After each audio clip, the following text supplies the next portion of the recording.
I need to rewatch that. It's been like since the original run that I watched any of those. It's pretty good shit. I kind of hope Thinking Inside the Box joins us tonight as well. It would be nice to have him on again. I've been chatting with him about his alternate storefront 360s. He does a good job with like refurbishing them and getting them ready to go. He tiers the content available on these devices based off Metacritic scores. So I was like, holy shit, I've never heard of that concept. That's pretty fucking good. You're guaranteed to get some good ass games on that thing. So I mean, I guess that's less time consuming too than putting every single title in. I mean, then you have games that are literally just garbage and taking up space. And that PS2 I got, that hard disk is super slow. But as I'm scrolling through there's no like lemons on there that I can tell. Like there's some that aren't my cup of tea, but there's no just like straight clunkers on that device. There's some I would skip or maybe not play on PS2, but like all the Maddens aren't on there sort of thing. They serve their purpose, but they're not part of the top roster updates. Roster the hit stick. So they used to send us, I may have told you about these before, but a new game would come out and they would send us some sort of stuff about it. So it would be like a lanyard or something, and there would be a placard on it, like a little plastic card. And we had these things around our neck. And if you were just somebody who wasn't into games, and there were plenty of people that were employed at that company that had been there like 20, 25 years, and they just don't play games. They're just salespeople. And they would ship these things, and it would have like this nice cover art and reserve now and pre-order now and all that sort of stuff on the front. And then on the back would be like tips. So here's what's new in Madden this year. Here's what to tell the customer. Like, download roster updates for Xbox Live for the Xbox version, or PS2 gets you Madden 95 with roster up. There's just random stuff that would be on the back of these little placard things. And we ended up making, my peer called it a headdress. So it was like this ceremonial thing. I know you've seen Office Space. It started with the pieces of flair, because they would also send us buttons for titles and stuff like that. And I have this thing somewhere. I have kept this thing 20 years now. He and I worked together when I first started there. So I was a seasonal employee, and he and I still keep up from time to time. But it started with the pieces of flair. We had started taking DVDs by that point because he found a store with Office Space. I had never seen it. He got it transferred to our store. And that's how I watched that. He also got me Castlevania Symphony of the Night that way. He was like, you got to play this game. And he went and found it and got it transferred. And I think I put it in the cabinet to save until I got paid. I think it was $24.99, my Castlevania Symphony of the Night. And I had to save. I had to wait so I could get that copy. Mine was free. You got a free one? How'd you get a free Castlevania? So there was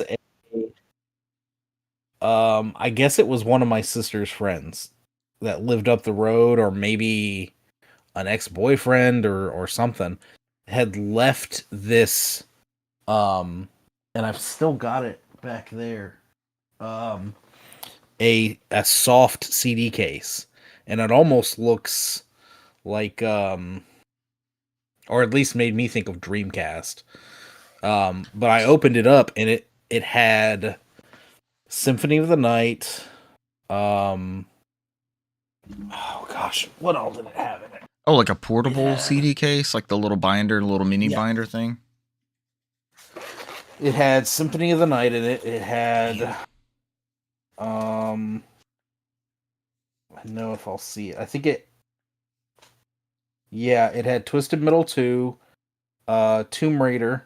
Holy shit! It's like best of the PlayStation. And how did you end up with this?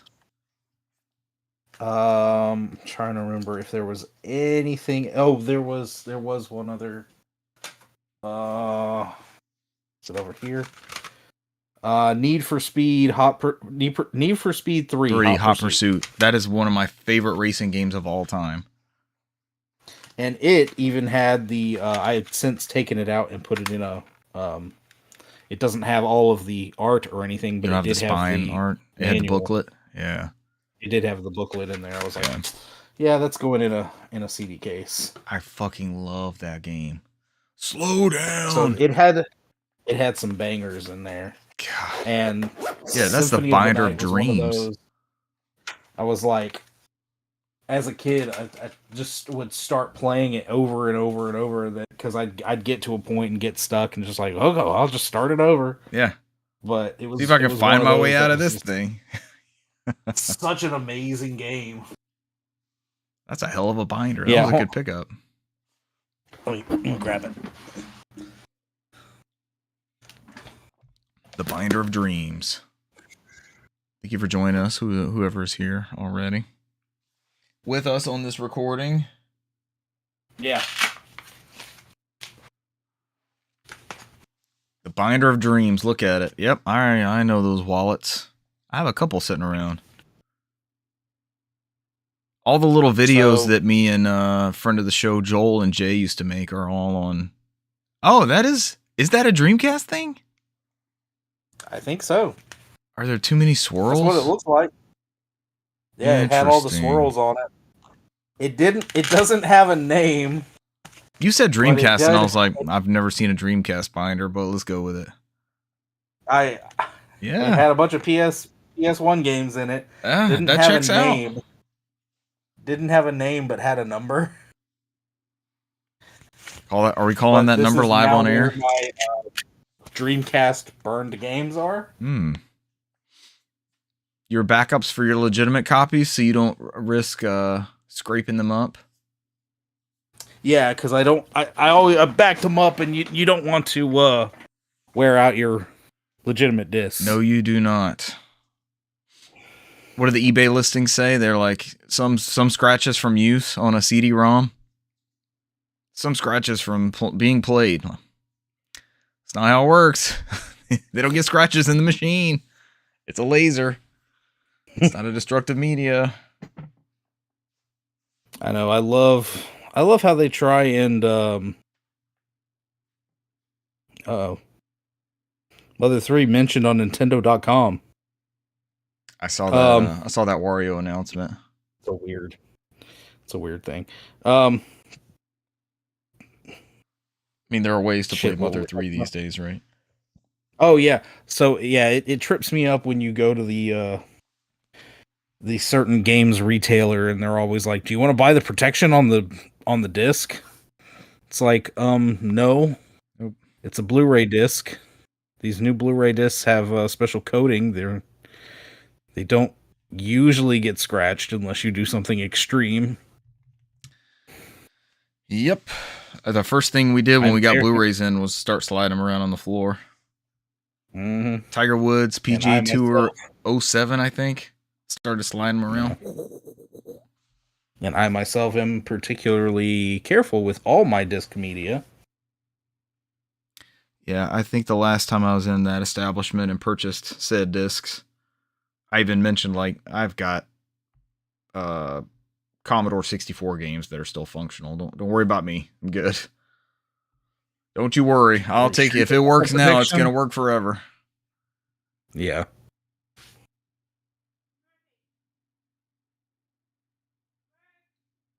All right, we're going to get this show on the road. Let's do it. Let me pull up the news. You didn't add anything to news, right? Because I pulled this up this morning. No. Okay. 6 stories. 1, 2, 3, 4, 5, 6. Let me check. 1, 2, 3, 4, 5, 6. Yes. Game Informer. Give me like 30 seconds.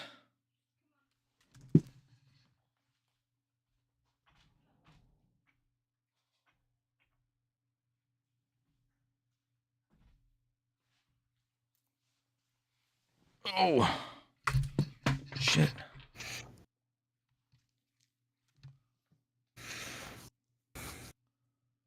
There must be something going on with Steam notifications, because my friend keeps saying in the bottom right, like, so and so is playing Red Dead Redemption, so and so is doing this, so and so is doing this. Is yours going off like that?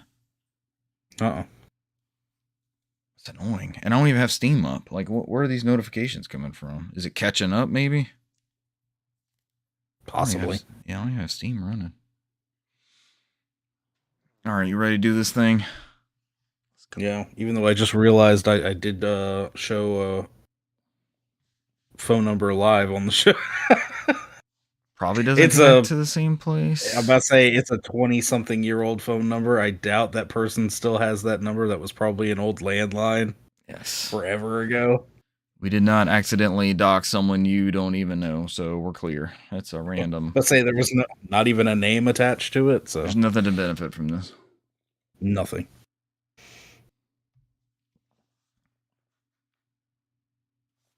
Ladies and gentlemen, welcome to episode 386 of the NOFODcast. We are No Outside Food or Drink, the Southeast premier video game and burned backup disc podcast.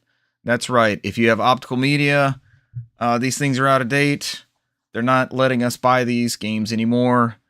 Make your backups for your collections from your legitimate discs or someone that you know and love that could possibly be online. You just haven't met them, and it's a torrent from somewhere. Vikaman is my friend. I don't care what you say. We're the top piracy, high sea sailing podcast. I was reading it. You know, we're already on a tangent, right? We're 5 seconds into this thing, and I was reading online about we talked about Rayman in the pre-show. This Rayman collection from Digital Eclipse. Just there's something with the music licensing. There's bugs in the saves and all this, and it could have been a slam dunk. Like this was just a dream project type thing, and we don't know their workload. We don't know their resources. They had some issue with the Mortal Kombat collection too, which I've shied away from it because of this, that, and the other with certain versions aren't on cartridges and things like that. But this person, I'm pretty sure it was on Reddit. It's like preservation has always been up to the community. These companies, Cesar says, they're out to get your money, and that's what they're after. And the biggest gains are in what's latest and greatest and what's the newest thing. It's just not, unfortunately, in this industry, it's not as profitable. I don't know why. You know, movies, they can come out with Lawrence of Arabia in a new format, and it's a huge seller, right? And that the age of that thing doesn't matter. The age of that product or that license doesn't matter. I don't know. I'm not getting off. We're gonna have a good time tonight. We're gonna have great news. Is gonna be upbeat. We're not going down this preservation path. Yes. Brant was just showing me a collection of titles that he can play on his Sega Dreamcast, which he cannot purchase anywhere else right now at this time. So, always join us early. We try to record around 8, but maybe we try to start around 8, but we go live shortly thereafter, and then I always clip out whatever we end up talking about and put it after the credits, after the show, so you can always hear musings. Sometimes it's behind the scenes nonsense as we're troubleshooting. Sometimes it's other game stuff we're talking about. Sometimes it's sports. Sometimes it's movies. You never know. So we thank you for joining us. Those are here. And we'll get started on this episode 386th iteration of the NOFODcast. Tonight's news, the big Blue Point remake that got denied, ? What the hell was that? New Radical Games returns, also ? Red Octane returns. We got a lot of returning. Is this Batman Returns? Is there going to be Batman Returns in this episode? Batman Returns. Is that one of the top returns? What else has returns in it? That's is one of the Jumanji Returns? I don't think so. None of the Uncharted's are returns. It's not like Lara Return Croft. of the King, baby. Return of the King. All right, this debate is over. We've settled it. That's the top one. Red Octane returns with new rhythm game. What else would they make? New Marvel Retro Collection announced. I sent this to friend of the show, Robbie. He is absolutely thrilled by this. He's a huge Marvel fan, especially this type of game. I was about to say, I feel like we kind of talked that one into existence because we brought it up I feel like a couple weeks ago we were talking about those games that they could dive into. And, oh, yeah. Hey, look, they did it. You willed this one, and I think you and Cesar willed this one into existence. Robbie loves these. Remember, he played this. My brain just lapsed again. I keep wanting to say Splinter Cell. It's not Splinter Cell. The Teenage Mutant Ninja Turtles Shredder's Revenge. Splinter is a character in there, but he's not in the title. But I, for some reason, was making this some sort of Splinter-centric Turtles game, but as Splinter Cell. Oh, God. I will make it through this preamble at some point. There was a Pokemon Presents celebrating the 30th anniversary of everyone's favorite Pocket Monsters. And last but not least, we have your newly announced March PlayStation Essential titles. I'm one of your hosts, Richard Bergman, joined tonight by Newsmaster Brant McKee. What's up? Brant, thanks for building the news, and what a week it was. Oh, yes. Brant, pack. Brant, I know you're not 30 yet, but when Pokemon was like announced and we were all getting ready for it to come overseas, like it was a zeitgeist. It was a phenomenon. It was a big deal. And Pokemania. I could not wait. I was drooling over screenshots, and they started advertising. My local Walmart had all the advertisements, and I just remember seeing those posters, like just looking at that. Like, when is this coming? When is this coming? It's insane because I've told my child before, I was like, you do not understand. Like, Pokemon is still big. It's like, but you do not understand the impact it had when it first came over.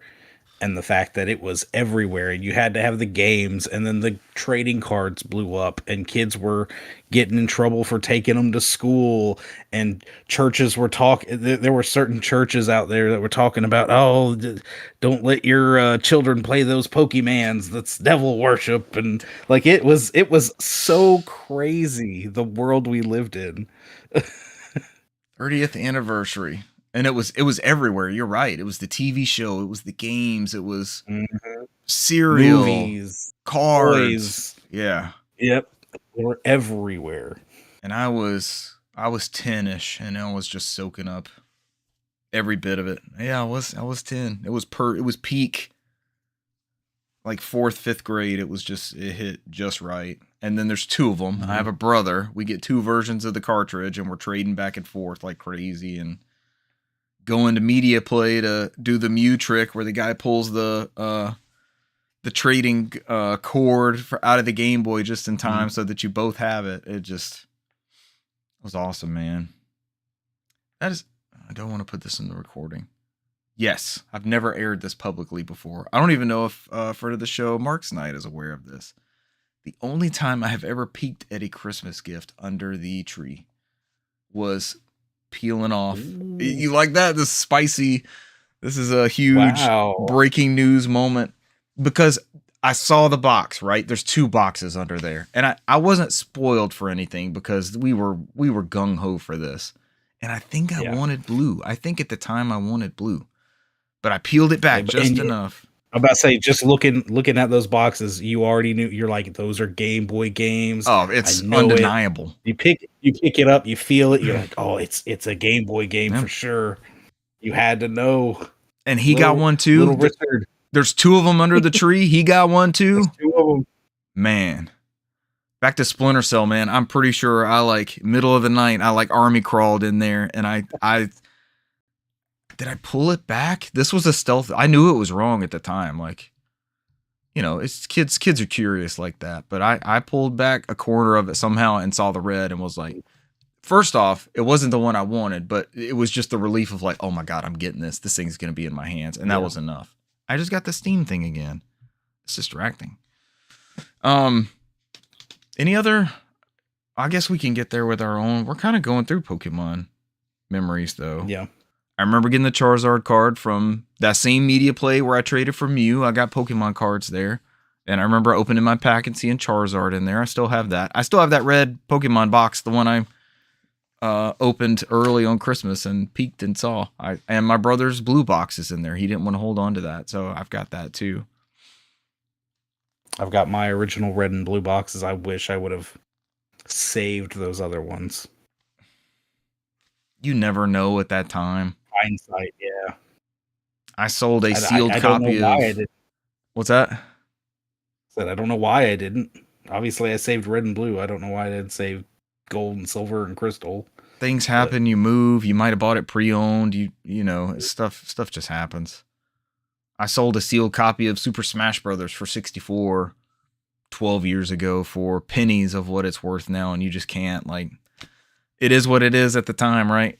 Same thing with Conker's Bad Fur Day. For some reason, I had a sealed copy of Conker's Bad Fur Day and a sealed copy of Super Smash Brothers, and sold those. But you don't know where the road is gonna take you, and you make the best decisions you can at the time, right? All right, the Blue Point remake that got denied. This comes from Andy Robinson. This is a Bloomberg report, right? Isn't that what it came through? Yeah. According to Bloomberg, which claims that Blue Point pitched a Bloodborne remake early last year, but that the original developer From Software blocked the proposal. Although PlayStation owns the Bloodborne IP, former exec Shuhei Yoshida has previously shared a theory about why a remaster or modern platform ports haven't materialized, or modern platform ports haven't materialized. Speaking in an interview with Kinda Funny last year, Yoshida said he thought From Software president Hidetaka Miyazaki was interested in remaking the game himself in the future and doesn't want anyone else to touch it. That quote continues, everybody keeps begging for Bloodborne.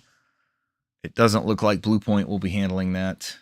If anyone ever is, it might just be From Software doing an update of sorts. What's crazy is this was the second time they pitched it, apparently. Other things that were corroborated out of all of this story were, of course, we knew about the God of War live service game. There was supposedly a spin-off of the Ghost of series that they had pitched. Interesting. Which is interesting, but also... Would it have been the single-player angle or the multiplayer, like Legend style? I think it was a single-player angle.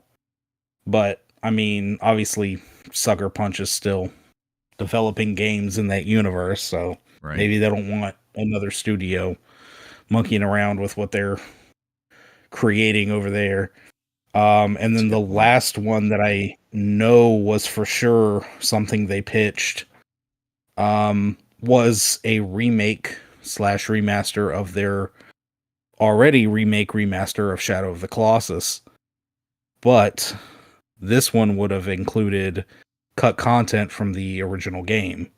Oh. As well as bringing it up to PS5 standards with better graphics, haptics, trigger, the use of the triggers and all that. So, and that got shot down by Sony as well. Maybe, Eco and Shadow of the Colossus updated would have been fantastic. Another duology like they did for PS3. I mean, they've remade that game for every PlayStation platform except 1 and 2. That makes sense. Yeah, there were a couple other games that somebody else had somewhat reported on, but it hasn't been officially 100% confirmed that these were games that they pitched, which included a Jak and Daxter remaster, and this one's for you, Richard, apparently a Resistance remaster. Oh, jeez. If that one's true, like, come on, Sony, what were you doing? All these back catalog titles that you're mentioning, all these franchises where people are like, where are these at? And they're a little guy waving at you on an island that you hop to an Astrobot. That's their legacy with PlayStation at this time. I tell you, I played, it was a year ago, I played through those Resistance games. All they need is to be accessible, right? Yeah. I enjoyed every second of what I played. But all they need is like a solid frame rate, something that's acceptable to, where we are almost 20 years after that first game came out. Just bring that up to speed for these type machines, and let art style and game design and cutscenes and everything stay the same. Those would have been they're perfectly fine now. Yeah. Just make them available is the big thing. Just like Jak and Daxter, and just like Infamous. I know you love the Infamous franchise. Where are those at? Yeah. We got one on PS4, and we got the spin-off like DLC side story one, and then they're a Ghost of studio now, right? Sucker Punch is. Yeah. Oh boy. Well, the silver line, hoping there is a silver lining. I did see something to the effect of there are other studios or companies out there that are kind of like kicking around and asking about Blue Point. Okay. or I don't know if it's the possibility of taking that team somewhere else and Please, keeping the somebody. name, or just completely like getting them back out on their own, or what. But I know that they are pretty well respected and Oh, they're looked at by a lot of people for their work. they're geniuses. Okay, so they bought. And I thought they bought Blue Point. I thought Sony bought Blue Point like last year or 2 years ago, but it's been 5 years. no, yeah, it's been 5 years, and Jeez, under Sony, they technically have not released one game. a game. They helped get Ragnarok. They helped get God of War Ragnarok out. They ran some support on that, but I did see other than getting too. their ideas shot down, they haven't gotten anything. Some of these ideas and like the interviews that you're talking about, the stories coming out, is that they pitch stuff and other people are already working on them. So maybe that's a good sign for some of this legacy IP stuff. Is that Mm-hmm. even though the crown jewel of, people that have done this for the past 15 to 20 years are not doing that, then maybe there's, somebody's picking up that ball and moving it forward. This just sucks, man. It still sucks. People are still talking about this. We're going to be talking about Blue Point, Sony closing Blue Point for quite some time. It may not be every week like this cadence and pace has been, but it's going to come around, and whatever titles come out. And I think when we look back at the legacy of the PS5 and kind of it's really been a dearth of first party content, right? Yeah, There's like 5 or 6 exclusives for PS5 that, I mean, yeah. they have their release schedule of it coming out a year later on PC for a lot of stuff, but that doesn't guarantee everything's coming there. But I mean, they've showed us over the past couple years their bestseller list is third party games that are mostly those big juggernaut like Fortnite and Call of Duty and all these other things that are, they just come from other platforms, but that Sony's reaping the benefits through those microtransactions and everything else, taking a cut off the PlayStation Store. The history's already out there, though. I feel like Microsoft did this with the 360 and then just totally leaned into that going into the Xbox One and kind of a please everybody type thing. And Sony came out with heavy hitters with the PS4 right off the rip. We were looking forward to Infamous. We got a new Killzone. Knack was a new IP. It was a joke, but Knack got a sequel too, and it was a good game. Knack was not a bad video game.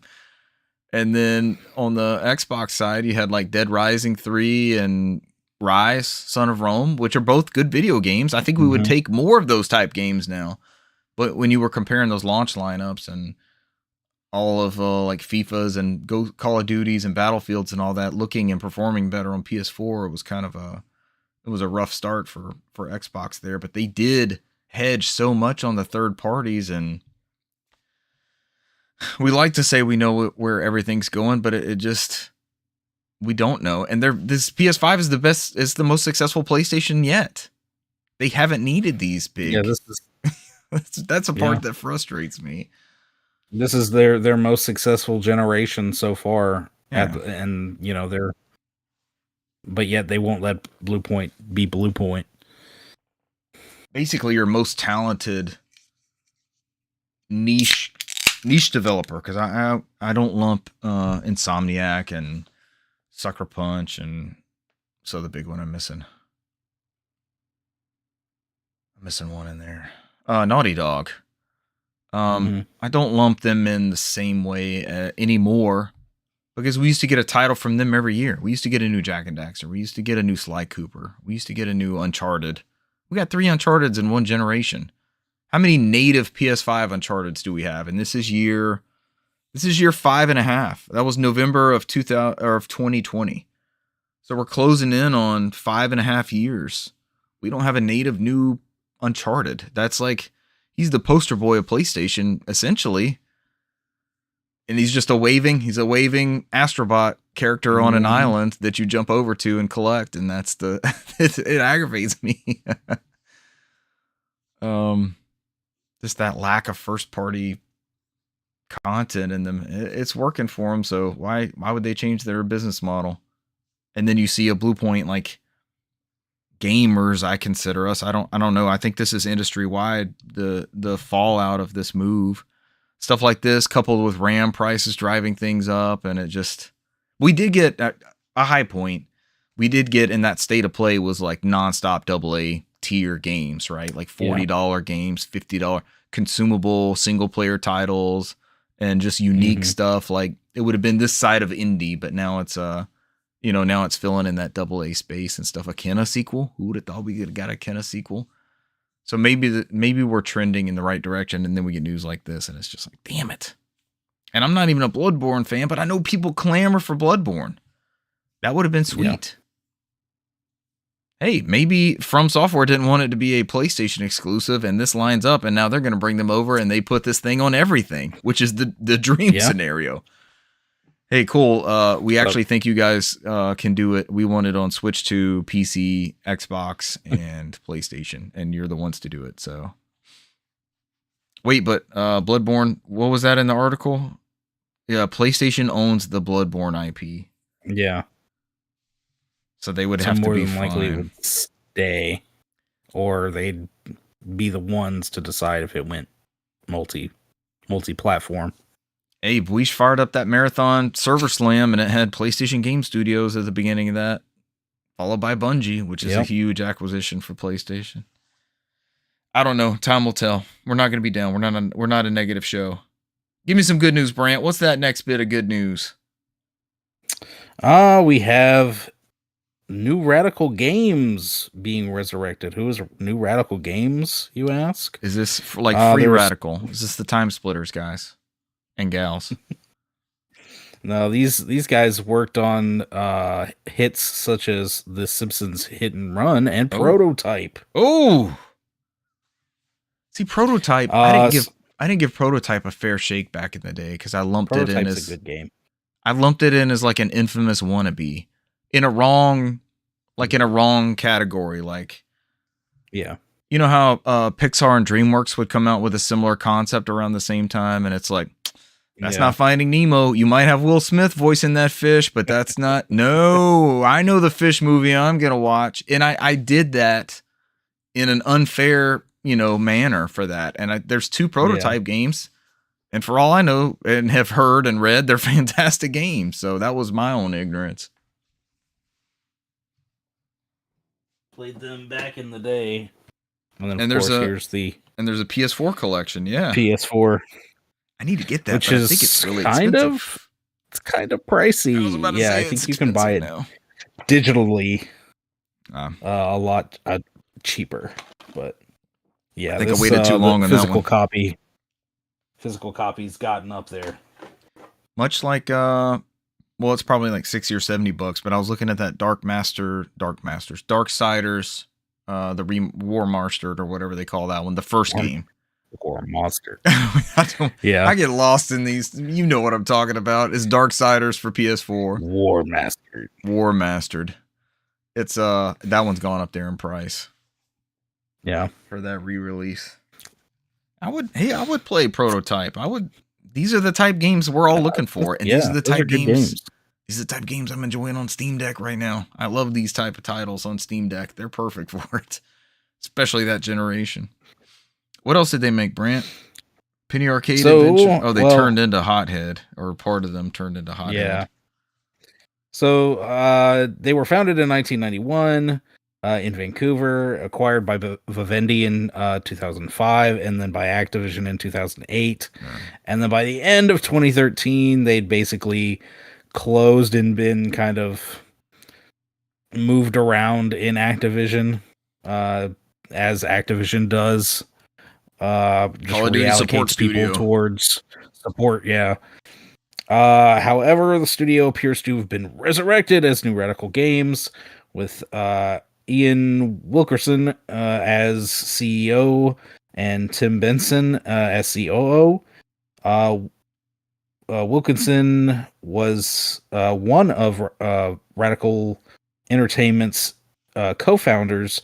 After the company sold to Vivendi, he left in 2008 and moved to Hothead, where he served as studio president for the next 16 years. Benison was previously CEO of studio and studio director at Capcom Vancouver. Then joined Hothead in 2020 to serve as CEO, as COO. Let's see. I'm trying to. Oh man, they had a sequel to Hit and Run going up and running before it got canned. Yeah. Did you see they also worked on The Incredible Hulk: Ultimate Destruction? That is a phenomenal video game. They did so many good games. Yeah. Which one is Crash Tag Team Racing? Is that the PS2, Xbox? Yes. I believe that's Tag Team Racing. But the studio is open for work or hire full game development, mobile or consoles. Also says it's willing to co-develop with another studio, handling porting or remastering of existing titles. I mean, like you said, they did so many good games. I think a lot of people in the community by now have asked for Hit and Run as a remaster for a long time. Yep. I know I watched a whole video series where somebody kind of did a lot of the groundwork in Unreal 5. They did like a whole video series where they worked with like some people here and there that helped like remaster and design some of the textures, as well as like the signs and all sorts of like the crates and the fonts and everything, bringing it up to where it would be actually HD. Would that be a remargster? Is that what they would call that one? Remarged, maybe. This is the GTA one, right? The other one's like a Crazy Taxi. Yes. This is the one that. Yeah, you're thinking of Road Rage, which was definitely Crazy Taxi-esque. But of course, the version I'm talking about, that they said they weren't, publicly making that available for people. It was just a personal project, so to say. But it would be very nice to have this game accessible. Meaning they don't want to get sued. Out for everybody. Yeah, they didn't want to get sued. Yeah. But like they did quality of life improvements as well as like ray tracing and everything. They put everything on one map because that game was broken up into different sections and it would put you in different parts of Springfield. That's right. They combined it like GTA style, where you just move into the next zone. You cross a bridge. And, you could completely go everywhere. You sent Cesar and I some of this. I think some of the in development videos at one point. Again, like this, it was cel shaded back then. It was cel shaded on those consoles. You could actually release these and do perfectly well. Do these? This is another sidebar. Do these 4x3 games from this era, do they actually need some sort of upscaling? You can't play 480i. I was going to say, can you save it with just a scanline filter of some kind? But not all, as we've encountered across titles that incorporate that, not all scanline filters are created equal with stuff. You could. There are fan-made mods for the PC version of this game. Obviously, you had to have bought and owned the PC version. But Brant, do you? Do you have to have purchased this one? Are you sure? Of course, you have to have a legitimate copy. Why would you ask that? Well, because I have a legitimate means of done purchasing. The work. Yeah. Exactly. Yeah. Yes, of course. But they've done what they can, like adding widescreen support and some other things here and there, to make it at least feel and look a little bit more modern.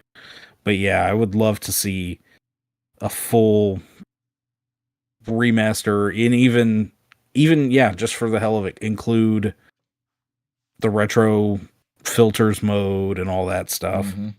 Mm-hmm. oh gosh, like you said, in 2020, gosh, it was 2023. Simpsons hit and run producer John Melkor claimed publisher Vivendi was given the option to have 5 more Simpsons games and turned it down. Oh, What could have been? which is crazy. Considering there's a lot of really bad Simpsons games, they could have been making really good Simpsons games. Like you said, Hit and Run 2 would have been done by Radical.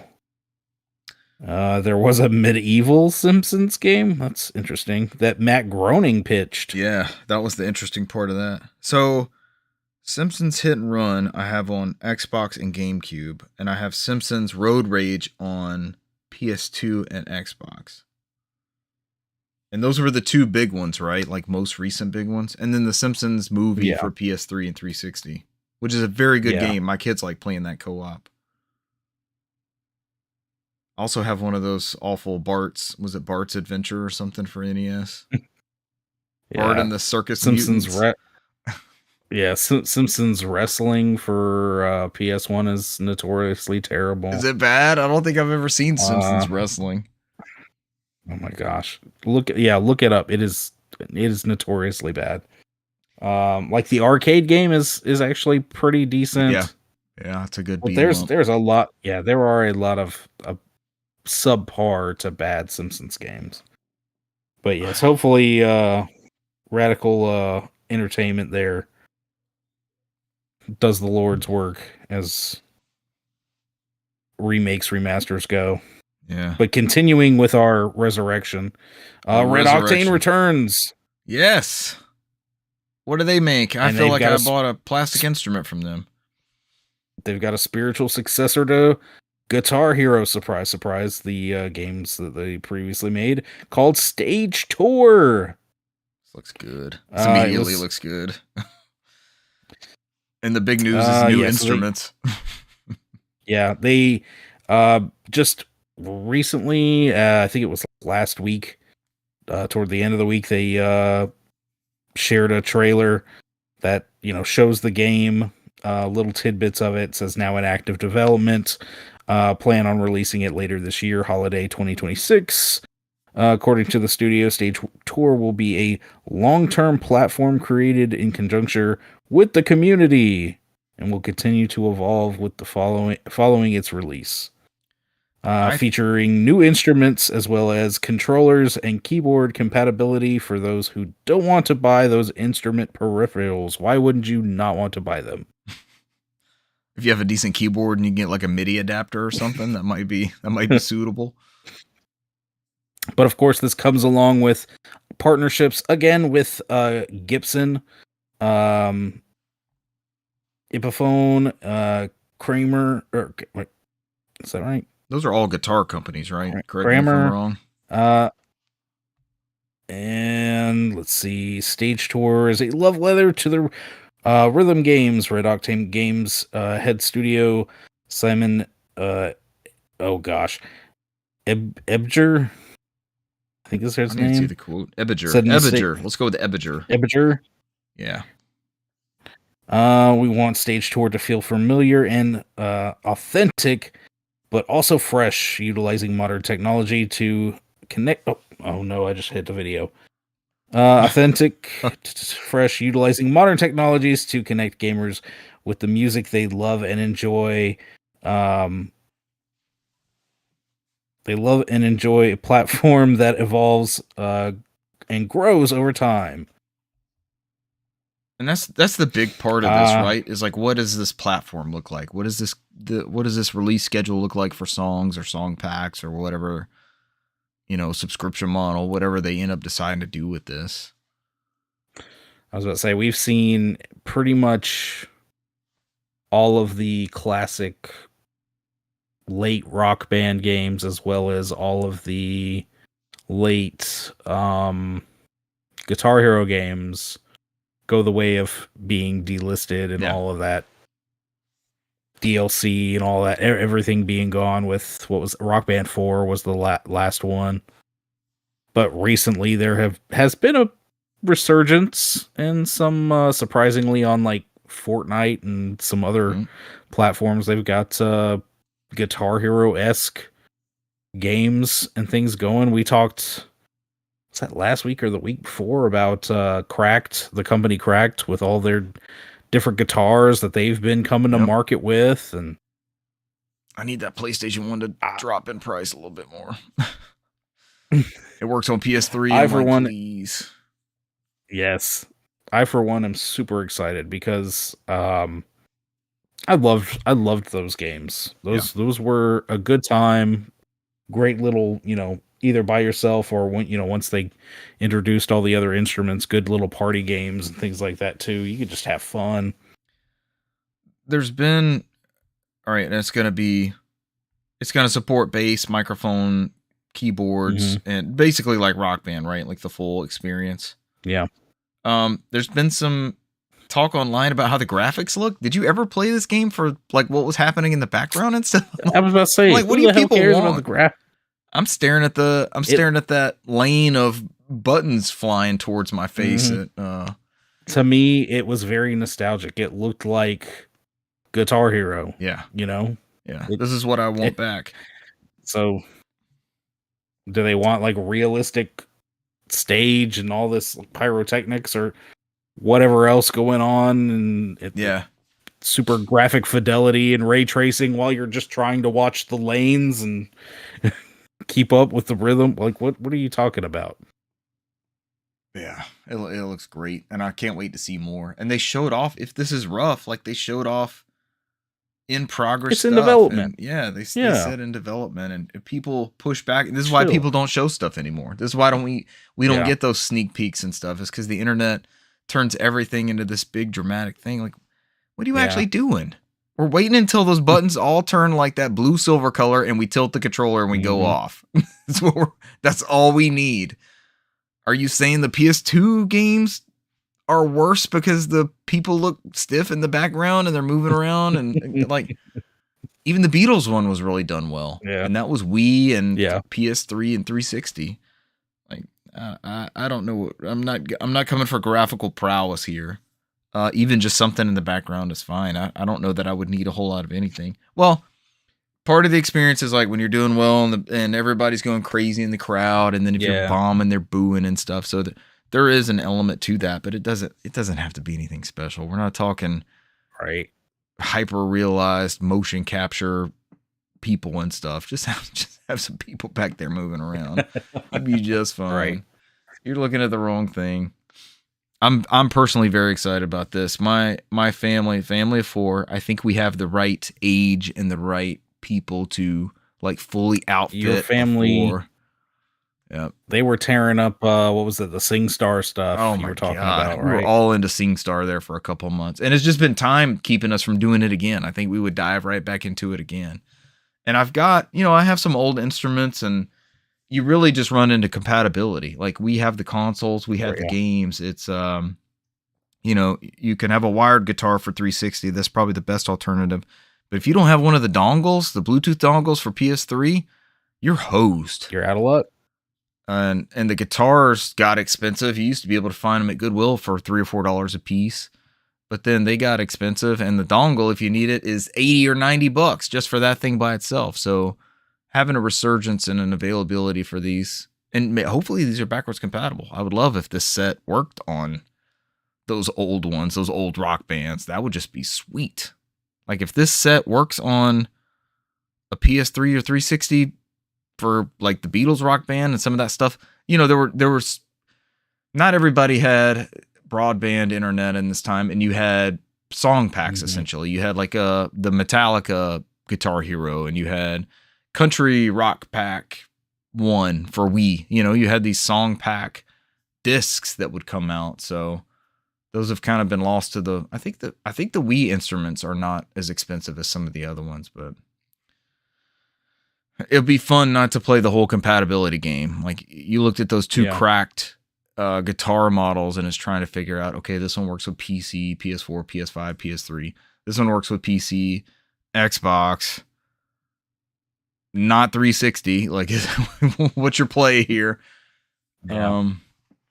a universal solution would always be awesome. But I like to see them back in the game. The newly reformed Red Octane, and where I think March 2nd, I think is going to be a huge holiday hit. We're 15-ish years on from these being a huge deal and being everywhere and people being exhausted of it. Now they have income. Now they have families. Now they have built-in. I was telling Buish, like, I got extra built-in players I didn't have the first time this game came out, and all these instruments were out. It was just me and the guitar. Now I've got somebody to man the mic and somebody to grab the keyboard. So I hope this does well, and I hope they have a good product. That's the other battle too. What does that release schedule and all that stuff look like? We'll find out more later, right? However, we did find out about the Marvel Maximum Collection. This comes from VGC and Chris Scullion, VideoGamesChronicle.com. Konami and Limited Run have announced Marvel Maximum Collection, a new compilation of retro Marvel games. The compilation, which is coming soon to PS5, Xbox Series console, Switch, and PC, contains a total of 6 games, most of which have multiple versions, resulting in a total of 13 games. And these are some heavy hitters. These are expensive games on the original platforms if you have an arcade, if you have the respective arcade boards for some of these. All right, so I'll run down these real fast. X-Men, the arcade game from the arcade, Captain America and the Avengers. Those 3 separate versions are arcade, Mega Drive / Genesis, and Super Nintendo. You have Spider-Man and Venom Maximum Carnage for Mega Drive, Genesis, and Super Nintendo. You have Venom and Superman Separation Anxiety for Mega Drive, Genesis, and Super Nintendo. And you have Spider-Man and X-Men Arcade's Revenge on Mega Drive, Genesis, SNES, Game Boy, Game Gear, and last but not least, Silver Surfer for the Nintendo Entertainment System. The compilation will include a digital archive with high-resolution scans of box art, manuals, and magazine ads.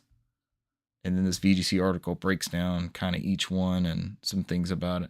They're mostly either beat-em-ups or side-scrolling platformers, right? Which I guess summarizes the entire era of gaming that we just described. Silver Surfer is the only one I wasn't super familiar with on here. Right. The article says it's a side-scrolling shoot-'em-up released on the NES, notorious for being on the difficult side, but praised for its music. I know Cesar is a big fan of Maximum Carnage. That was one of the ones I know he said he tore up back in the day. Was that the red cartridge on Super Nintendo? Am I remembering? Yeah, on Super Nintendo it had the red. Had a red cartridge. I don't know that I have to go look through my collection. I don't know that I have any of these in any capacity. Really? I don't know that any of these are ones I've picked up. I may have Maximum Carnage behind me for the Genesis. Next to your copy of Days Gone? I think I do. I want to say Days Gone is over here. Which copy? You have multiple. You have redundancy on Days Gone is right here. Your first copy. I believe there's actually two copies taken. Yeah. I believe I have Spider-Man. It was like a close to launch Genesis game. It's just Spider-Man, and I think it was published by Sega. I think that's my only and I've got the one for N64, but that's not included in here. This is a hell of a collection of games. These are some good ones, and I was like, well, it's odd that they just threw Silver Surfer in here, but they don't have like some of these other games. And I was starting to think about it, and I looked them up. Things like, some of them were Sega published games. Like there was X-Men Clone Wars that was Sega published, but then what am I thinking? A Mutant Apocalypse, X-Men Mutant Apocalypse, I believe was a Capcom game too. Okay. And I know that one's really, really good. But this right here is still like, I know I've played, what's it, Captain America and the Avengers. That's pretty good as well. Maximum Carnage is pretty good. Most of those are pretty decent side-scrolling beat-em-up games. Yeah. These aren't bad games, especially as far as licensed games go.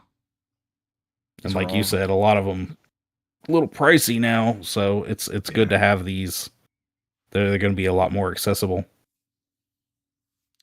Accessible and playable on a modern platform. For those of us without Super Nintendos, Genesis, Mega Drives, or Game Boy or Game Gear sitting around. I might have that Game Gear game. I went through that Game Gear kick a few years ago. Yeah. These are also like stragglers too, right? These aren't your big Capcom, Marvel, Spider-Man titles. This is not your big Activision Spider-Man titles. I think this is a good collection of, keep saying like AA game space, but these are, they wouldn't have been on any other sort of combination than this, and that's good on Limited Run and Konami. Konami, man, they're doing the Lord's work the past few years. Konami's been hitting, man. This past few years, they've been coming back, man. Everything we were crying about with Sony with their legacy IP and these old franchises and stuff, like these guys they're following. Sony's embracing it, or not Sony. Konami's embracing it. They are. They're going full on, man.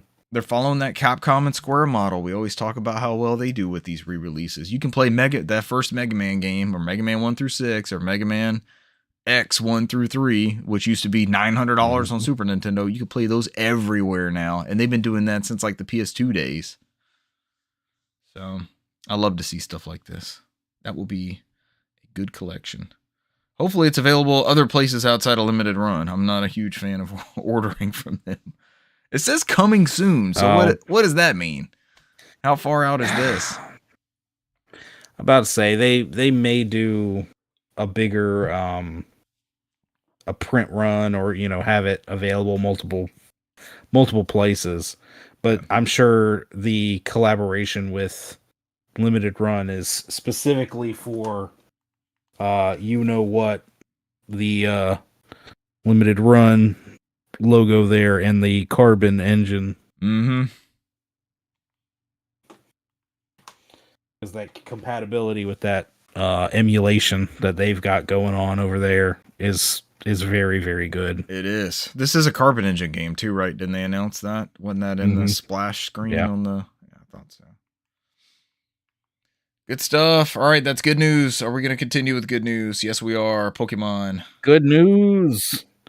Pokemon Presents from last week. It was last Friday? Yeah, it was Friday. It was Friday. Because Friday was Pokemon Day. Yes. I've got my own thoughts, I guess, that I'll share after after all this news, jumping into it. So of course we knew it was the 30th anniversary. They started with a sizzle reel showing Pokemon throughout the years, all the different games and things, leading into an announcement of a music collection. A small little OG Game Boy with interchangeable cartridges.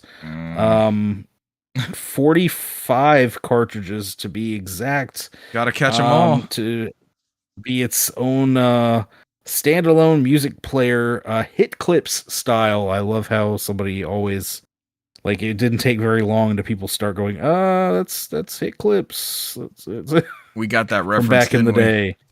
We were watching the thing. We were watching the thing doing the pointing Leonardo. Mm-hmm. I've seen these before. And that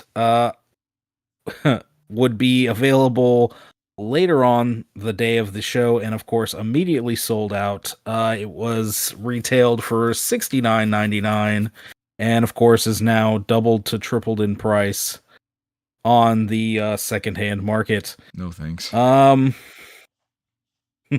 I could see then if you were a Pokemon fanatic, you would be slightly upset by that. Yeah.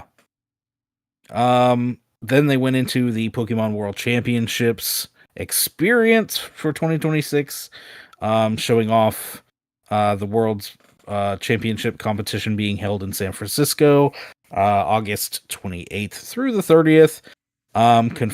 They confirmed that they're going to be doing a lot of different things there. You've got, of course, the trading card game, as well as the video game competition, where they will actually be using champions, I guess, for the first time. That's an app now, at that right? competition. The trading card game is an app. No, they still use the actual cards. They're the physical cards. Okay, all right. Mm-hmm. They then went on to show a sizzle reel, I guess, for the future of the Pokemon trading card game, I guess being the 30th anniversary set that will be coming later, showing several different artworks throughout the years that I guess will be included. They weren't very clear on this. They just kind of showed a bunch of Pokemon and then showed like classic artwork, and then they were like coming soon, worldwide release the same day everywhere. So I guess there'll be more news on that to come. Then they went into kind of their mobile game spiel, starting with Pokemon Go, having its 10-year anniversary alongside Pokemon's 30th anniversary. It's crazy. I cannot believe that game is 10 years old. Holy shit. Several different things coming to the game. Pokemon Go Tour Kalos started Saturday, the day after the presents. Mm. You could use this promotion Go Tour Kalos, and which is valid through today. So make sure you go ahead and use that promo code to get those. What do you get? Then they went into It doesn't say. I don't remember. It doesn't say in this article here, but I know it was like a little bundle of things. Pokemon EX, or Pokemon Masters EX, showing the trainer Red and Pikachu coming to the game February 28th. Let's see. Then we went. Oh yeah, they also had up to 3,000 gems for logging in until March 31st. Pokemon Cafe Remix featuring the Kanto starters. So that's Bulbasaur, Charmander, Squirtle. Pokemon Sleep, I guess, is going to include Mew now. Pokemon Unite, getting Articuno, Zapdos, Moltres. Oh, I know those three. Those are three I actually know. The legendary birds. And the Pokemon trading card game, Pokemon Pocket. It actually already had the Paldean Wonders set. As well as like they're running a special login promotion for the 30th anniversary, so you can get in-game packs and things like that. Then they had an announcement for line service. This, of course, is for your Switch 2 GameCube. Here we have Pokemon Gale of Darkness XD, a rather expensive game, coming to the service sometime in March. We don't know if it will be tomorrow or the day after or in a couple weeks. That was weird that there was no date on that one. Just say March 13th. March 21st. Just throw out a date, So, but I guess they could just shadow drop this any day this month. So, either way, almost like all these other GameCube games they've released, a year of this service is like less than a copy of each one of these GameCube games. Right? It is. That game's expensive. Oh, that game is that game's over $100 freaking loose. I remember selling the console for $100. It had a gem. What is that gem on the top of the GameCube lid? It had a special one of those. And I think it came with a copy of the game for $99.99. I sold a shit ton of those.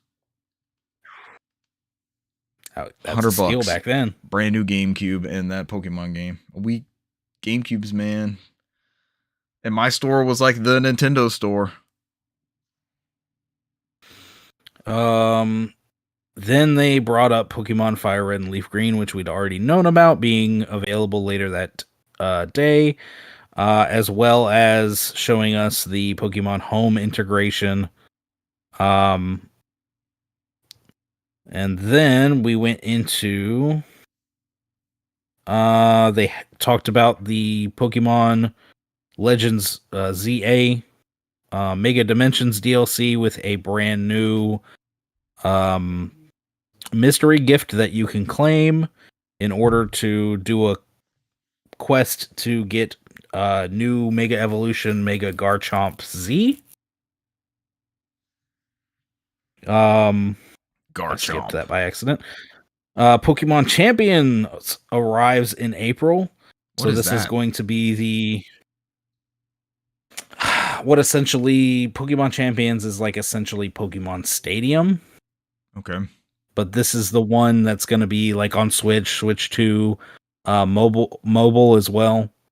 And it's kind of been coming out after this because they didn't show it. They just showed like a little trailer with like people battling on the subway and on a train and in houses and kids sitting together in their room playing and all this stuff. What they did not show and people are finding is that the game will be I won't say pay to win, but it will have a lot of monetary bonuses, things tied to it. Yes. incentives, currencies, passes, battle passes, and season passes that you can buy for like extra Pokemon room space or whatever it is. And so I don't know. It's Pokemon. It will be popular. It will be successful. Then they went into Pokemon Pokopia. Pokopia. Oh yeah, that's the Ditto one, right? The character's like some weird Ditto character. Which they showed DJ Rotom, allowing you to I guess find CDs and change the music on your island. DJ SC Rotom. As well as a giant squirrel, a Greedunt named Chef Dente, who shows you how to cook different dishes and things like that. Pokopia. They showed off kind of the multiplayer as well, having other people visit your island. They were like building and creating almost Minecraft style. And of course it arrives March 5th, so a little later this week. What's our interest? That's coming, of course. What's our interest to Switch level? 2. I'm skipping. It's it's Animal Crossing meets Pokemon meets Minecraft, and I think it's geared towards a much younger audience. I feel like I need to know saying that it's the best thing ever, right? Like it's a must-play Hey, experience. the Metacritic scores have already been hitting, and other scores have been hitting, and it's one of the highest rated. Oh, there you go. I think it's in the here it is. It's in the 80s or something already. Of course. But I'm skipping it. I'm not. The fact, one, that it was a game key card, and two, that I'm also weirded out by why is a Ditto copying a person? It's so strange. That's weird, I can't man. get past that art it's weird, style. Man. Yeah. Okay. We closed out with the brand new Generation 10 Pokemon. Yeah, now we're talking. Which had been leaked toward the last half of last year, including the names correctly. So we knew Pokemon Winds and Waves was coming. We just didn't know a whole lot. But they showed off a lot of clips. This does look, pretty good. There's, they showed off the water looking really good. You're on instead of islands. Too It much looks water. like too much water. Says IGN. Poor Callie. She's never gonna live it down. They're gonna I think they're bringing back like the underwater portions. There's been a lot of funny memes and things going around about this, but of course they also showed the starter Pokemon. Yeah. So of course the first Pokemon you can pick while in this new generation, which includes trying to find their names here. What was it? Brownt. There it is. Brout. Pombon, which is the fire puppy. Brownt is your grass starter. He's a bird. Pombon is like a fire Pomeranian looking thing. And the water amphibian Gekwa. Gekwa? Yeah, I guess is how you say that. Gekwa is like gecko and aqua. Yes, that's absolutely what's happening. The fire puppy. But the kicker was, I think a lot of people were expecting this to be like a late 2026, like holiday 2026. This was just global release 2027, and we will learn about it later this year. Where can I play that, Brant? I've got a shiny Switch OLED. Exclusively Switch 2. This will be 100% a Switch 2 exclusive. No ancient hardware holding it back. This go around. No ancient hardware. New ancient hardware. I don't know. I saw a lot of people losing their mind over the mostly because of the Gen 10 announcement. I myself, as a long-term Pokemon fan, I don't know, for it being a 30th anniversary, felt a little underwhelmed. Because it was like, hey, here's this really niche Pokemon Game Boy player thing that's obviously a nostalgic cash grab when Nintendo has been putting everything they can on that music app. Yeah. And this is like they just added something. Did you see that? Yeah, I did. Just got added.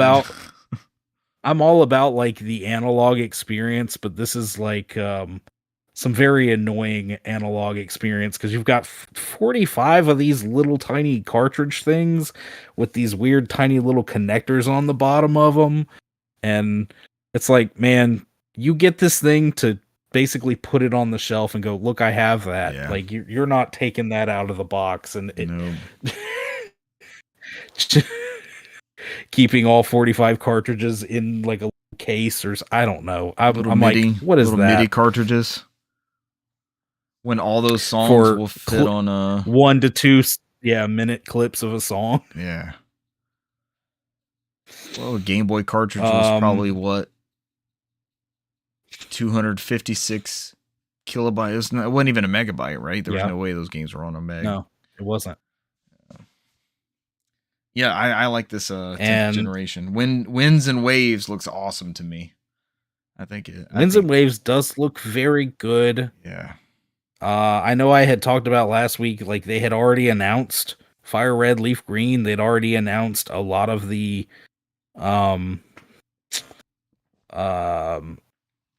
I'd say mobile or games as a service games stuff beforehand, so a lot of people were thinking that it wasn't going to be in there, and then it took up a majority of the direct Pokemon Presents. But they made this the 30th anniversary Presents, but the anniversary's not over. Do you think they still do? Remember the year of Luigi? We got Luigi stuff all year. Do you think they'll sprinkle some more things throughout the year? Well, here's the thing is like we've got they didn't even really mention that it was Zelda's 40th last month. They're mentioning the 30th anniversary, but it doesn't seem like I said, we got 2 classic games. I don't know. I guess I had my hopes up of being like, oh look, we've got these remakes of Gen 1, and maybe they'll come out and say, all right, here's Fire Red, Leaf Green, and to celebrate the 30th anniversary, more games on the way, details later this year, or something like that. Because when you complete Fire Red and Leaf Green, you get there's 2 items, and it's a ruby and a sapphire, and it allows those games to communicate with the ruby and sapphire games and trade back and forth, which allows you to complete the Pokédex and things like that. So they'll see how much money they made off of these re-releases. I'm sure it's coming. Oh yeah, I'm sure it's coming. So, and I mean, yes, Gale of Darkness, super glad that that's going into the service. Some people were like, some people were bemoaning that because they're like, oh well, now we won't get Pokemon Home compatibility with this because it's on the Nintendo service, and you have to have a Switch 2 to play it, and all of this, and they're like, oh, they put this one on the service, but they didn't put red and green on the service, and I'm like, I think you have the most valid complaint, and I feel like that'll be addressed later in the year. Yeah, that was my thing. Is it just felt a little underwhelming, and I was hoping that they'd kind of share a little bit more about the celebration. They were almost intentionally very vague with a lot of the celebration stuff, and I'm like, okay, well, but I am happy to see Gen 10 stuff. So Friday was Pokemon Day, right? Yes. And the big news is getting that Gen 10 announcement out there. Like, here's something to look forward to. Like, everybody with a Switch 2, or if you don't have one, maybe more importantly, you now have that circled on your calendar. And these are some great offerings to tide you over until then. And apparently, there's a shit ton of these mobile players that play this stuff. I know it's not us on the show typically. You dabble in them from time to time, specifically the Pokemon. I dabbled in a couple of them, and I mean I was watching a video and brought up the point of, a lot of older people, it might not be for you, because you look at these games as almost throwaways, but as to somebody who is a younger audience, to somebody that doesn't have the income of an adult, all of these free-to-play games or these mobile games are like the only experience they can afford off the cuff, to connect to that franchise. Yeah, and it is a way for them to enjoy that franchise in some way, shape, form, or fashion. I'm like, okay, yeah, I get that. It's like, yeah, I played it. I'm like, it exists.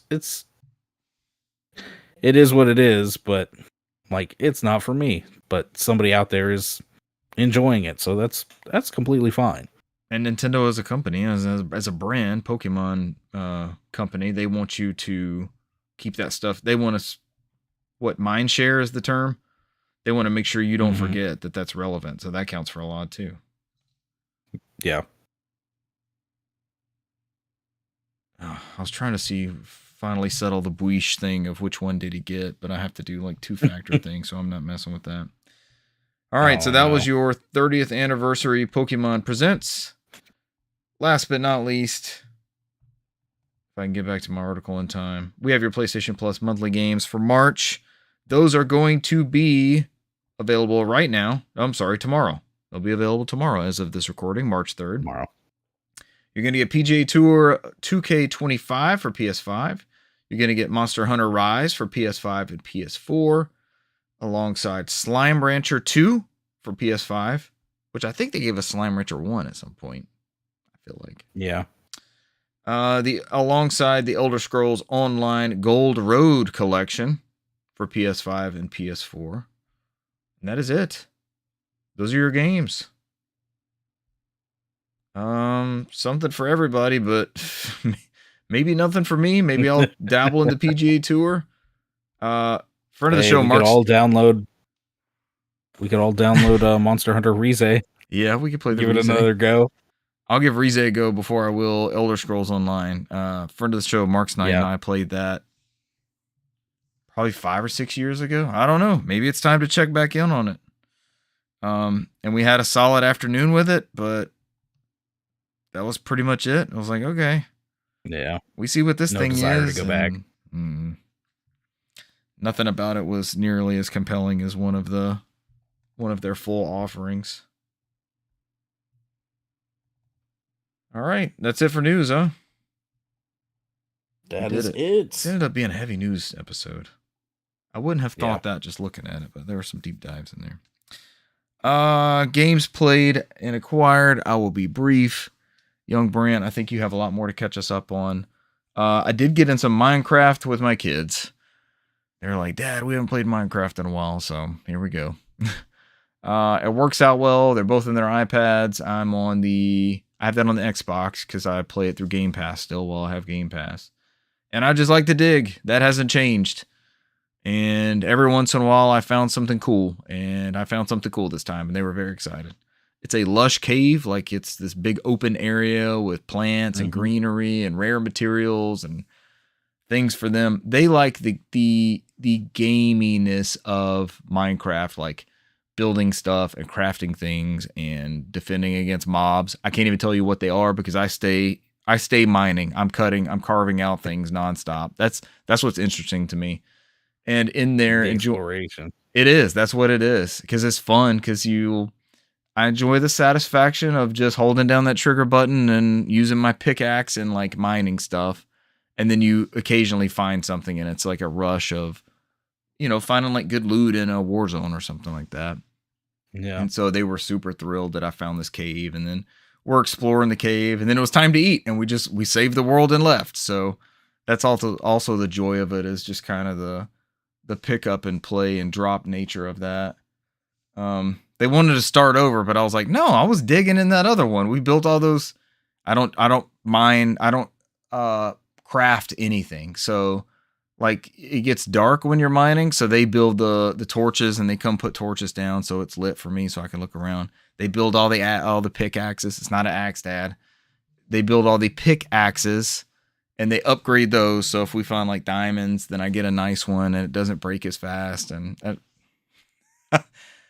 they love it. I enjoy parts of it because I'm hanging out with them, and they get super excited for mobs and all that sort of stuff, and creepers getting in there and trying to come after them. And there's like skeletons that shoot arrows and stuff, and it's a good time. We killed a couple hours doing that. I also played. I guess I'll hand it off to you after my impressions. But we tried to do the marathon server slam. So Bungie's newest shooter was live this weekend. So did you watch the Fever Dream intro? Did you watch the whole thing, or did you skip it? I at one point I was like, no, I just got to skip it. It's so crazy. Like crazy. I watched the entire thing, and I was glued to it. I'm like, where's this going? They somehow, in all those lights and colors and shapes and everything, they end up telling the introduction of the story. Like, here's this ship that we sent off into space, and it got intercepted, and then now we're trying to go find it again and salvage stuff. So you're a runner in Marathon. You're trying to go into these worlds and get stuff and get extracted. And it seems to be Rainbow Six Siege, I think, is similar, or whatever that follow-up to that one was. My brother has been playing Arc Raiders, and he tried this out too, and he said it feels like a poor man's Arc Raider. So if you tried both of those, or maybe one or the other, maybe that applies. But of course, it makes you do a tutorial first, which was way more difficult than I would expect a normal tutorial to be. I got downed, so it's only like 12 or 15 minutes, but I got downed, and it's a group game, so you're waiting for somebody to come save you, but they make you do this part solo, which defeats that whole purpose. But I had already called whatever the extraction tool was, and I was like bleeding out or waiting for somebody to come get me around that thing, like at the very end of the timer. And I guess it took me out. But I'll hand it off to you after this, but I guess you and Buish had a different experience where you got killed before you did that part. Yeah, I got to the extraction thing and was trying to like activate it, and I got it like started. Yeah. and then just got immediately swarmed. And By those robot things. I don't know, man. The field of view is not great, and trying to navigate through any of those menus is not great. Looting to me, it's really hard to tell like what exactly I need. What is this? Do I need to take this? The heavy ammo. Do I have a gun that has heavy ammo? Do I need this? Yeah. Did Then you run out of ammo so quickly. It's the Resident Evil too, Bungie because shooters. some of those robots like are super easy to kill, and then there's others that are just like complete bullet sponges. And did you ever run by one of those things that's like floating in the sky? It like grabs you with a tentacle or something. And like zaps you, yeah. And it's like, what the hell? I'm like moving all slow, and it's got me. I'm like, what the hell is going on? You have to recharge all your shit after that. Yeah, and that thing just completely just soaked up with bullets. I felt like I was shooting it for like a minute and a half straight before it finally was gone. Did you, when you mentioned looting and you not knowing whether you needed something or not, did you not like take the loot? Did you just pick it up and like throw it on the ground, and then you had to go off the ground and pick it up? No, I was That's what I was doing. Immediately when I went into loot, it like puts you in the little menu, and I'm sitting there like either taking it all or like trying to pick out what I need from it. And I hit square next to everything those. on the menu's all small, and I'm like, fuck is this? I hit square on those and it picks whatever that thing is, and I see it in the background because you're in this menu, right? But you still see the chest. Yeah. And I'm selecting these things I want, and I just see it shitting them out in the background. Like in that blurred background, it's putting them on the ground. I'm like, thanks. I guess I'll get out of this menu and then go pick them up off the ground. I like double looted everything. I was like, this sucks. Oh my gosh. And you fill up that backpack super fast. Oh my gosh. You're immediately out of space on that backpack. I don't know. They've been, I guess, listening to feedback and saying that they're going to, take a lot of the feedback from this, but they did a early beta test, I guess, for this a few years ago, and a lot of people are saying like, we don't know what they changed. It was rough then, and it's like it doesn't seem like they changed a lot. And then this game is technically supposed to release by the 5th. So it's this week? The full thing is this week? It's this week. Yes. So I didn't hate... The server slam was through this weekend. I didn't hate my time with it. And I would have much... I think it's today. The server slam's through today. I think it's through today. So then the game comes out this week, Thursday or Friday. Mm-hmm. I didn't hate my time with it. I wish I was playing with you guys. That would have made everything way better as we cover and shoot those tentacle things and all that sort of stuff. But I also was like, I had the same feeling I did when I played Concord in that beta realm. It's like, this isn't a full release game. Whatever's here is not compelling enough. And we didn't play together. Maybe together it's like a whole nother animal. But something about it just felt off. It did have the good Bungie shooting. It had that Destiny Halo style shooting. Yeah. But the fever dream of there's a lot to it. And Oni's the one pushing you. There's so much like Bungie name convention lore that they use in everything. Oni was its own game on PS2, published by Rockstar, if I remember right. And then also an organization in Halo, and then Marathon was on PC and Mac before Halo, and there's just a lot of stuff that it runs through that Bungie line. Free to play, I'd probably try it again, but not really like being drawn back to it immediately. For $40, I'm not. I'm like, no. Now we have so many, just like Concord, right? We have so many other options. We have so many other things pulling us for our time. And Warzone's good again. And did you play anything in Marathon that was more compelling than 15 minutes of Warzone with your friends and doing all that nonsense? Yeah. Yep. And the other thing was like when I got back to the menu, I was looking to see how I could even join up with anybody, and I couldn't see. It was like it wouldn't let me like send friend requests or join anybody else, And then I was talking to somebody else today that was also bemoaning marathon and trying it out, and they said that there's to do some of that you have to like accept a contract, and they literally like clicked through everything they could, and then they just wound up having to look up how to accept the contract to actually figure it out on should not be that it difficult. found like a thing that was like, okay, you have to go here and here and here and then the contract and hit accept. And like, so it's wild. I was like, yeah, they made some of these things seems like unnecessarily convoluted. In the sake of what? Like, does that add to gameplay, or are we playing menu simulator here? Hey, I hunt around on screens and click buttons all day long. That's not a compelling use of my free time, right? That's not something you're like, oh man, right. I haven't done this for the past 9 hours. But I have to pay for this one instead of being compensated for my time hunting and clicking about on the screen, selecting different shapes and moving them around. Oh, I'm trying to think. Yeah, but I don't know. Maybe they'll turn it around. Maybe in like another week or two we'll be talking about how, hey man, look, people are saying it's really good. It's a must buy, and I guess we could only hope. I don't want to see Bungie go the way of Concord. In my time with it, you've got 2 healing systems. You've got the shields and the health. Mm-hmm. Kind of like Apex, I guess, in that regard. But I couldn't. They're both assigned to down on the D-pad or something. I couldn't ever figure out which one I was actually recharging. That's the thing, is when you heal, it just heals whichever one needs it the most, or I don't know. It seemed like it just healed which one it wanted to. But I ended up doing the same. Like, I'm trying to fix one, and the other was selected, and I just kept doing the one that I didn't need. And it's like, did I just waste all these? I'm not sure.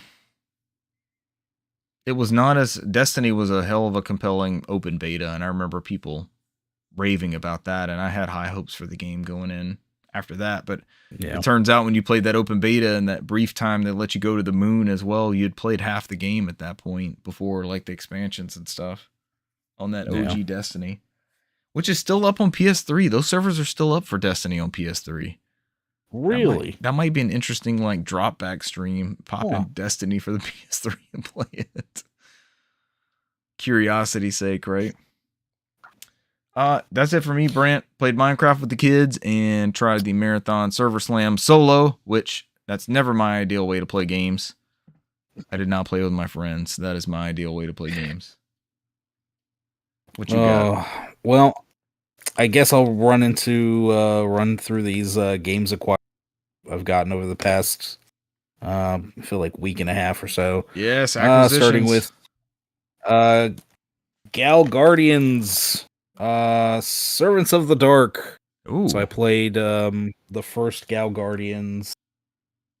I'm trying to remember the exact name of the one. Is that a beat 'em up? Sounds like a beat 'em up. So Gal Guardians is almost kind of like a Metroidvania style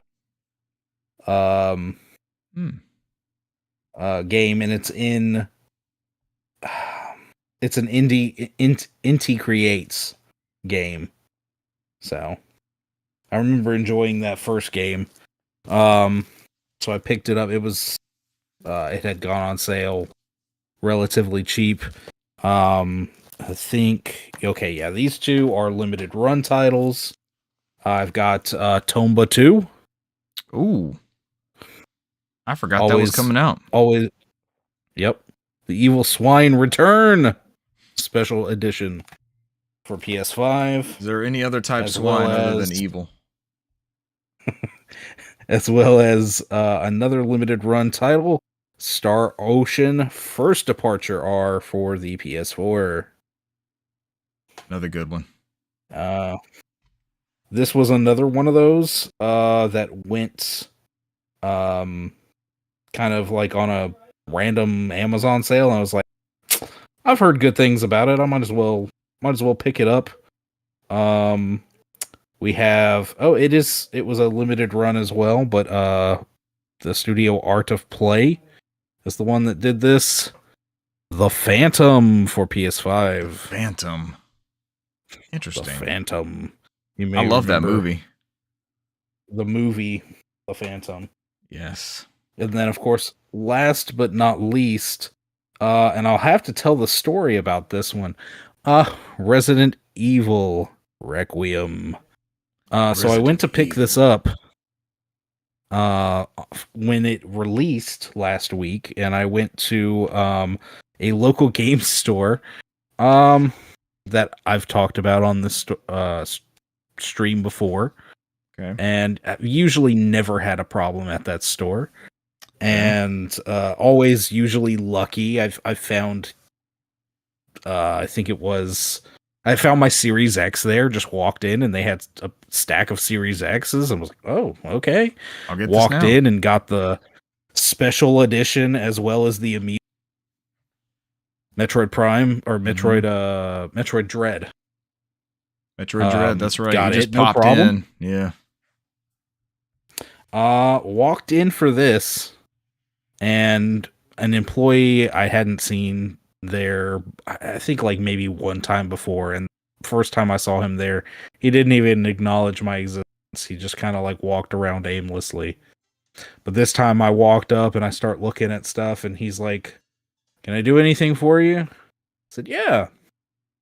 I'd like to go ahead and pick up Resident Evil." And he goes, "Did you pre-order it?" I said, "No."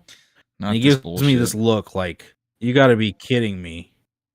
I said, "So do you have it?" He says, "Yeah, but this is why we tell people to pre-order it. I mean, you're getting lucky." And I'm like, this is part of the spiel. They teach you to do this FOMO. PS5? He goes, yeah, I've got it. But part of me was just like, okay, look, if it's such a hassle for me to sell this to me money, or what? I'll fucking go somewhere else. I can go somewhere else. Yeah. I could go home and purchase it on the console, and I mean, you get zero. Like, good grief. It almost seemed like it was such a hassle that I asked him to do his job and reach below him in the counter, grab one off the stack and put it on the counter and scan it. Ring you up for 70 smackers. Right. But I got Resident Evil Requiem. I've been playing the Pokemon Fire Red and Leaf Green, mostly just Leaf Green at the moment. With that, I'm kind of taking my time. I'm leveling things up. I'm catching the Pokemon, trying to fill out the Pokedex as well as going through the gym leaders. I've gotten to the third town, which is Vermilion City. And that's the town with the electric gym leader, as well as you've got to go on this boat, the SS Anne, and go through the boat real quick to get the cut move that you've got to use to start cutting down those little trees that are in your way.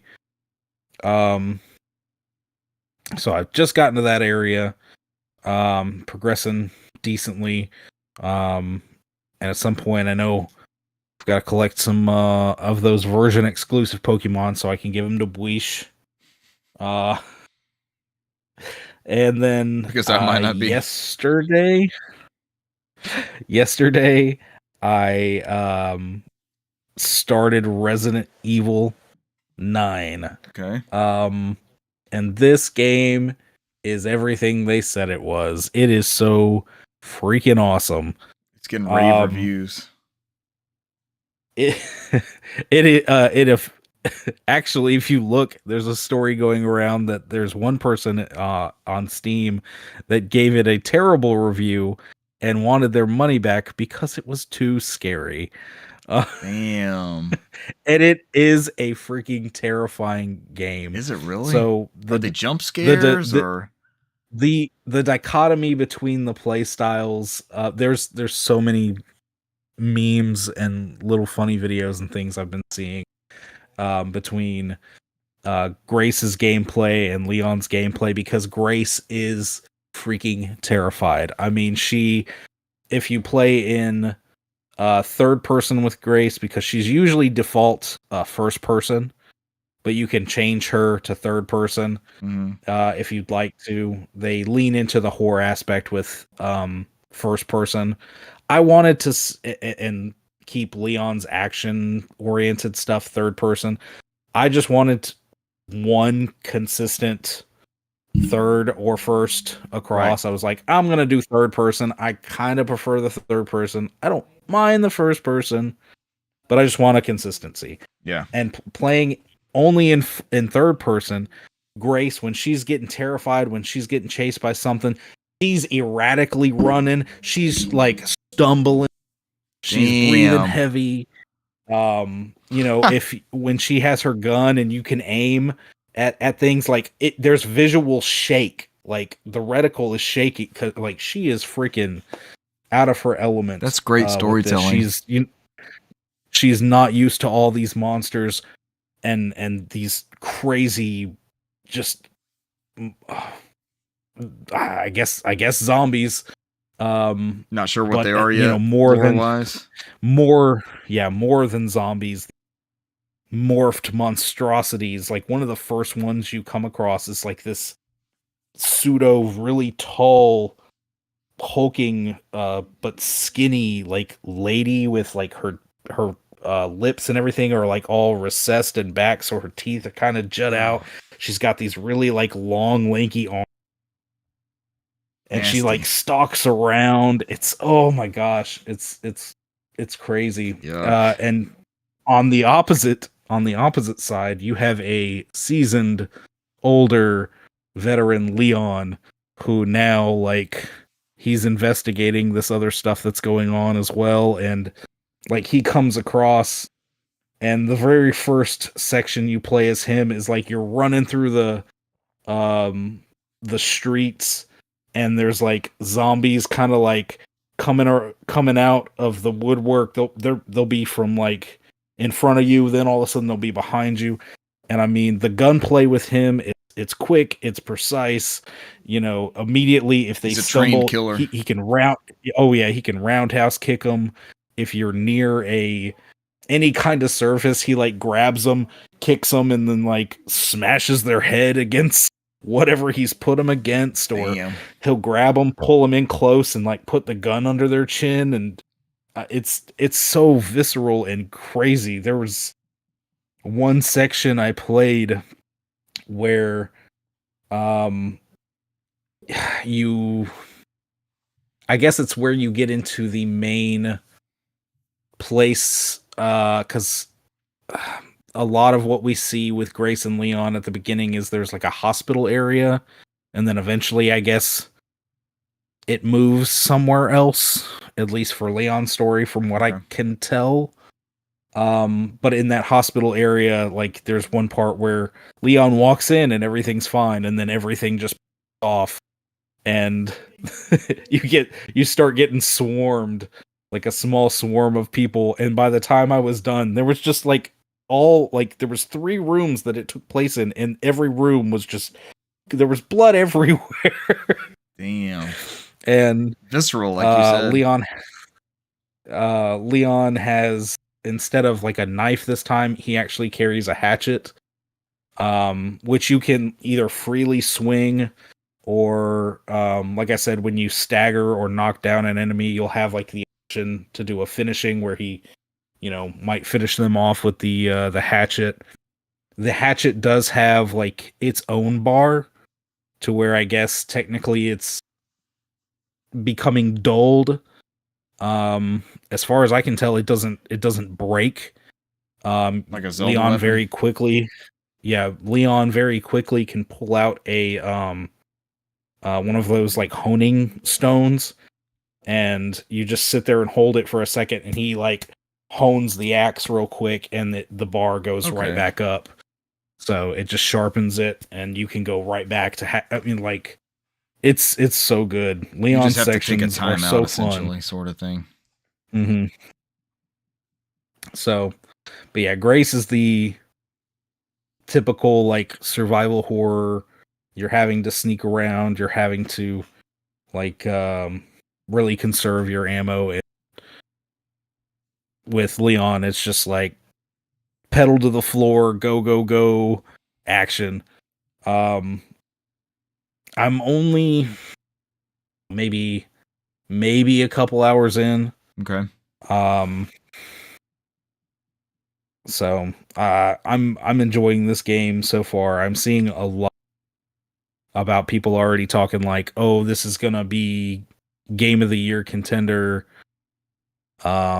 It's so good. It's, you know, the best in the series. Yada yada. Damn. I'm. This is one of those. It's like a must play. I know we were talking. Me and Cesar were talking and sharing some things with you. I think you could play this as a standalone, but you could also. I saw something today talking about how if you know, you can basically play any of them standalone, but if you want that like lore and just this history and everything, but with these characters, there's technically like, I don't know, like 30 something Resident Evil games, but maybe only like 12 that you have to play that like go with the canonical storyline. Yeah. Which would be like, I want to say it was 1, 0, 2, 3, 4, Code Veronica, Revelations 5, Revelations 2, 6, 7, 8, 9. Okay. Are technically what you've got. Basically the Revelations to go on top through of everything else. Yeah. So. But it's good, yeah, man, huh? I like how they leaned into it is so good. They made the two characters around people's play styles. Like this is how people would normally, you know, you typically are one or the other. Like when I'm playing Dishonored, I try to be stealthy, and then all hell breaks loose, and I have to end up being the action hero. Yeah. And I'm shooting people and taking them down. And it's broken up really good too, but it does a really good job of like, you know, pacing everything, and you get to a certain point with Grace, and then you're like, oh, something happens, and then it cuts to like whatever Leon's doing in the interim, and kind of breaks it up, and you know, gives you that nice actiony beat, and then we'll pause with that and go back to Grace, kind of get back into that classic survival horde bit, and it's done so beautifully. You're thinking about it now. You're gonna get in some after the show. Probably not with how late it is at the moment, because I've got to wind down and get ready for bed. But that was definitely something I thought about after dinner and before the show. It was like, I could get in like 40, 50 minutes of gameplay. It was like, but if I start playing it, I'm not going to want to stop. Yeah. And you're playing it on, you showed us the PS5 one. How does it play on PS5? Yeah, PS5 is amazing. You get all the haptics and, you know, the hair triggers and everything.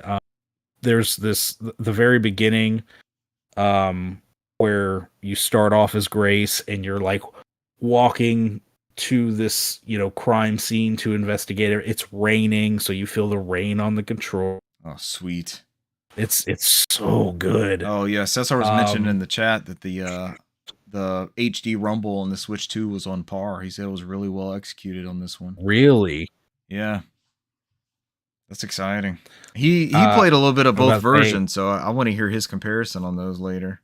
Yeah, I've heard nothing but great things about the Switch 2 version as well. Like fidelity wise, it's really good. You know, plays really well. So it seems like no matter where you pick it up for, you're gonna have a good experience. So maybe that bodes. I don't know if I know these are both like good pieces of hardware.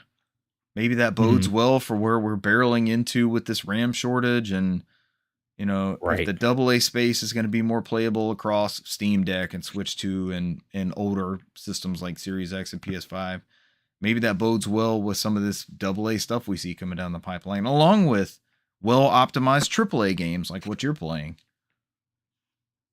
But on the other hand, as well, they did what was PlayStation just announced I want to say it was yesterday about the, what is it, PSFR or whatever, the upscaling. Yeah, whatever their in-house upscaling solution is. This is the first game to use it, right? Yeah, this will be the first game that uses it on PS5 Pro, and it'll be interesting to see the fruits of that and see how much better it looks after that's implemented. So PSSR, is it PSSR? Like, yes, because we made the USSR joke before. Yeah, it's yeah. Yep. Very cool. I know you've been waiting for that one. I'm glad it's firing on all cylinders. Oh yeah, people are talking, ranting, and raving about this game. The only problem is now, like, I'm starting to get like semi-spoiler things come up, and I've got to nope, yeah. Put the blinders on. Like, I'm still at the beginning. Mute it on social media if you can. Yep. Some capacity. But so far, that's it for me. Playing some of that Pokemon, that classic Pokemon, and Resident Evil Requiem. What year is it, Brant? Playing Pokemon and Resident Evil. And I'm playing a Bungie shooter. Year. Huh? Could be any year. Yeah, that's true. There's always a Pokemon in Resident Evil. That's true. They're both consistent. All right, that's it for us tonight. Thank you for joining us this week, and we will catch you next week. Bye. See you.